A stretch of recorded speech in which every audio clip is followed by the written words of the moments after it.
I rise today to contribute to the Education and Training Reform Amendment Protection of School Communities Bill 2021. And I would like to acknowledge previous contributions from all members on both sides of the chamber.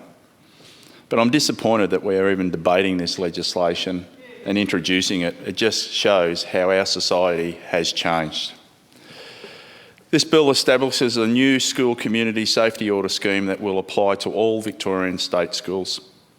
This will give school principals, the Secretary to the Department of Education and Training, a registered proprietor of non-government schools, and any person or class of persons the Department Secretary authorises, the ability to issue orders under this scheme to make decisions to keep our valued school teachers and staff safe at work.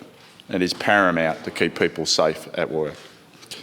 Our state teachers and school staff do an amazing job, even in normal times, but they have been especially brilliant during the last 15 months with the COVID pandemic. Their ability to adapt to the new challenges our students have faced has been truly incredible. I've been lucky enough to visit a few of the schools in my electorate over the last few months and seen how they adapted to reach their students, embracing technology and learning new skills. They have done a fantastic job as Victorian students spent significant time learning from home. So I would like to take a quick minute here to thank all the teachers, principals and staff across the Melton electorate, and of course right across Victoria, and thank them for the incredible, valuable work that they do. It is important that they know that they are valued and that this Andrews Labor government will introduce legislation like this here today to protect them in their important role in our community. I recently met with teachers and the principal at Kurrajong Primary School and of course with the AEU delegates to discuss their concerns.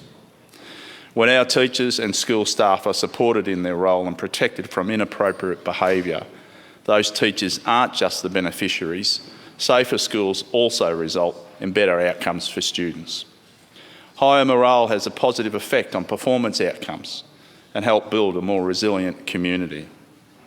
I have many nieces and nephews who are teachers, such as Ryan, who started as a teacher in Alice Springs and now is teaching at Footscray High in competitive sports. Jade, who teaches at Catholic Ladies College in Eltham. Simon teaches at Laylaw Secondary College in That's right, yeah. And Simon, who teaches at Laylaw Secondary College in hospitality. And Emily, who teaches at Brunswick Secondary College as the media coordinator. They are all very dedicated and professional towards their roles and their students. And of course, I have a granddaughter, Sarah, who is in her second year of studies to become a primary school teacher, and I'm sure she will make a great teacher. My experience from my ambulance days confirmed for me that when your workforce isn't valued by your government and morale is low, then performance suffers. This government has done a particularly strong work in valuing our healthcare workers and seen campaigns that have highlighted that abuse towards health workers, and it isn't appropriate or tolerated in Victoria. I see parallels here in this legislation that seeks to protect our state's educators and result in better outcomes in our classrooms for students, staff and teachers. This aggression and violence towards teachers is no different than that towards paramedics, police, nurses and doctors. The scheme will empower those decision makers I mentioned earlier to issue school community safety orders to protect school staff and other members of the school community from parents, carers or other adults who engage in harmful, abusive, threatening or disruptive behaviour on school grounds or other places where school activities occur. Every Victorian should feel safe at work, especially in our schools. Overwhelmingly, most parents and carers value and respect their children's educators and staff, and I'm sure there are many teachers who have one too many boxes of chocolates, scented candles or bar soaps at the end of the school year. Unfortunately, as we know, there are also a very few number of our community that don't act appropriately toward their children's educators and school staff. Aggressive and violent behaviour isn't acceptable in Victoria, and especially it's not acceptable within our schools. It's been a very long time since I was sitting at a desk in a school, and I can honestly say I just don't recall aggression from my parents towards teachers at my schools of Maidstone Primary School and Tottenham Technical School. And it was quite a low socio-economic area, and if we thought that there was going to be aggression from parents towards teachers, you would think it would be in an area like that. I never ever witnessed that in my years at school. I knew full well what response I would get from my parents if I was mucking around at school and causing trouble for my teachers. I know my mother would have taken to me and sorted it out very quickly. She did. But of course, we live in a very different time, and the advent of social media, I think, has played a role in intimidation and aggression.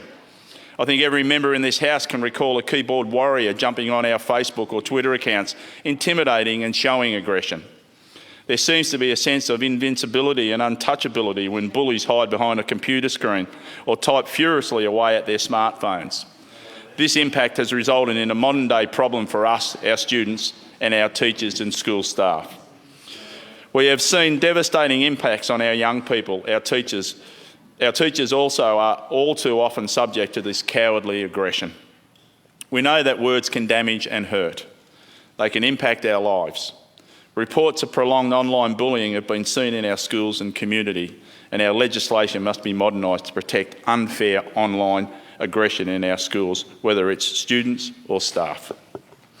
I mentioned earlier that parents and carers often have a long exposure and frequency with their relationship at their children's schools.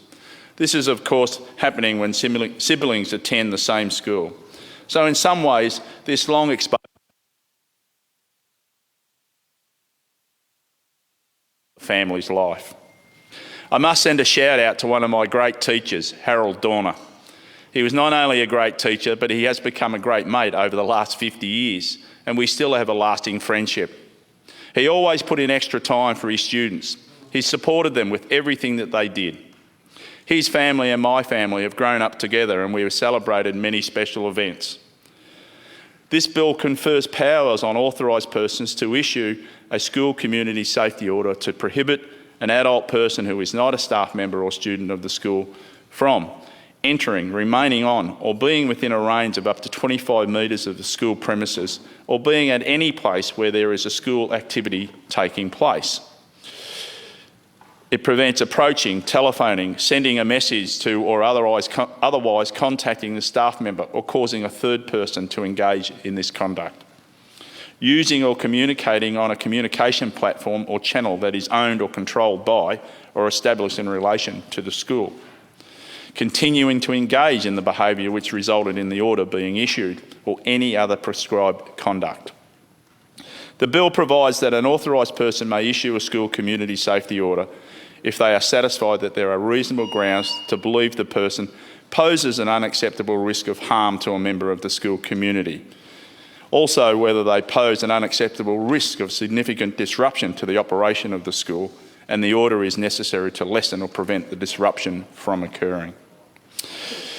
Whether it poses an unacceptable risk of interfering with the well-being, safety or educational opportunities of students enrolled at the school.